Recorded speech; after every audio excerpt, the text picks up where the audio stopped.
The U.S. Navy, along with at least 7 allies, has launched a practice submarine hunt in Europe's northern waters in strong signal to nearby Russia. The annual drill, named Dynamic Mongoose, aims to bolster NATO allies' ability to chase down enemy submarines sailing out of plain sight, using surface ships in marine aviation, according to a NATO statement. The U.S. Sixth Fleet will participate in the drill alongside the navies of Germany, the Netherlands, Denmark, Norway, Poland, Spain and Turkey. This valuable training opportunity will allow us, in conjunction with our NATO allies and partners, to enhance our ASW, anti-submarine warfare, capabilities, improve interoperability and ultimately strengthen the alliances that bind our nations together in mutual commitment to regional security. Commander Chad Donnelly, commanding officer of the U.S. Patrol Squadron participating in the exercise, said in a statement. The Sixth Fleet suggested that Canada, France and the United Kingdom would also participate. Related, U.S. Navy sends 2 warships to Black Sea, risking Russian complaints against drill launched on Monday and will continue until July 6 on the coasts of Norwegian counties Troms and Nordland, drafting 2 submarines, 7 surface ships and 3 aircraft. The aim of the exercise will be to simulate an intrusion by a submarine, which an allied Navy group must track and force to resurface.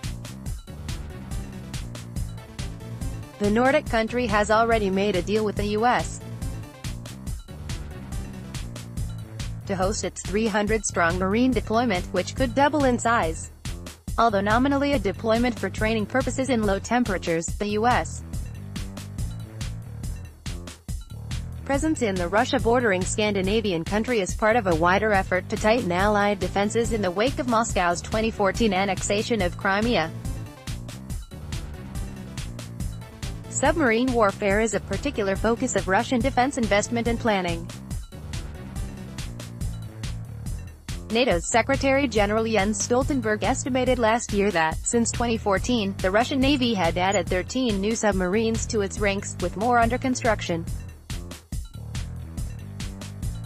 Dynamic Mongoose is one of the latest additions to the NATO training calendar, which has been updated since the annexation in a show of unity against potential attempts by Russia to cause further disruption with military actions. They should look at this as a strong signal that we are going to be solid partners. U.S.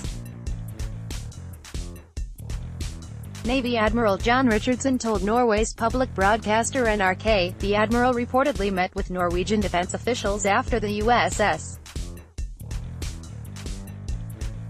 Bainbridge missile destroyer docked in the country's capital of Oslo last week. Although Russia has repeatedly protested the training of non-regional forces in various European waters, Norwegian Defense Minister Frank Bakke-Jensen said Moscow should not respond to the drill.